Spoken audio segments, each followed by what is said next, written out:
Hi friends, నేను ఈరోజు తామర ఒత్తులు చేస్తున్నా. మనకి ఏమైనా దసరా వచ్చేసింది, కార్తీక మాసం కూడా వచ్చేస్తుంది కదా, అందుకే ఒత్తులు చేయడం చూపిస్తున్నా.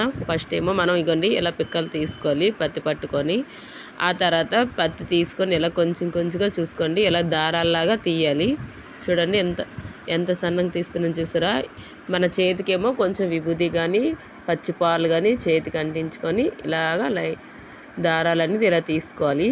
చూసారా, దారాలు తీసా. ఇప్పుడు ఈ దారాలేమో 13 దారాలు లైన్గా లెక్క పెట్టుకోవాలి. చూడండి, 13 పోగులు తీసుకోవాలి దారాలు.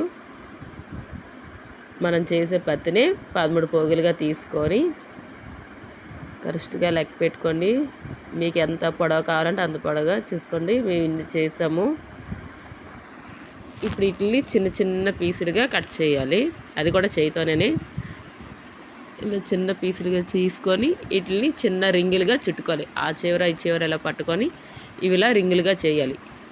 చూసారా, అలా మనం దారాలు తీసుకొని ఇలా రింగులుగా చిన్న చిన్నగా చేసుకోవాలి. చూసారా, మేము ఎన్ని తీసామో ఇలా తీసుకొని ఇప్పుడు ఈ ఒక్కొక్క రింగ్ అనేది 8 రింగులుగా లెక్క పెట్టుకోండి.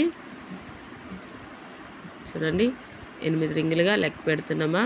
ఇప్పుడు ఈ 8 రింగులన్నీ ఒక్కడిగా చేసుకొని కొంచెం కొంచెంగా పత్తి పెట్టుకొని ఇది ఒకే ఒత్తిగా చుట్టుకోవాలి. చూడండి, ఇలా చేస్తున్నాం చూసారా. ఇలా గట్టిగా నలపండి. మన చేతికి అనేది విభూది కానీ పాలు కానీ పెట్టుకొని ఇలా నలుపుతూ ఉన్నాను చూసారా.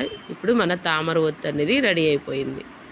చూడండి ఎంత పర్ఫెక్ట్గా వచ్చింది. మనం బయట షాప్లో కొనే కన్నా మన సొంతంగా మన చేతులతో మనం చేసుకుంటే మనకి హ్యాపీగా ఉంటుంది, మనం బాగా చేసుకుని ఉంటాం. చూసారా, మేము ఎన్ని ఒత్తులు చేసుకున్నామో.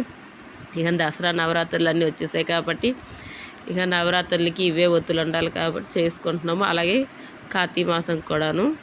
చూడండి, ఇప్పుడు లోటస్ ఎంత బాగున్నాయో తామర ఒత్తులు. లైక్ చేయండి. బాయ్.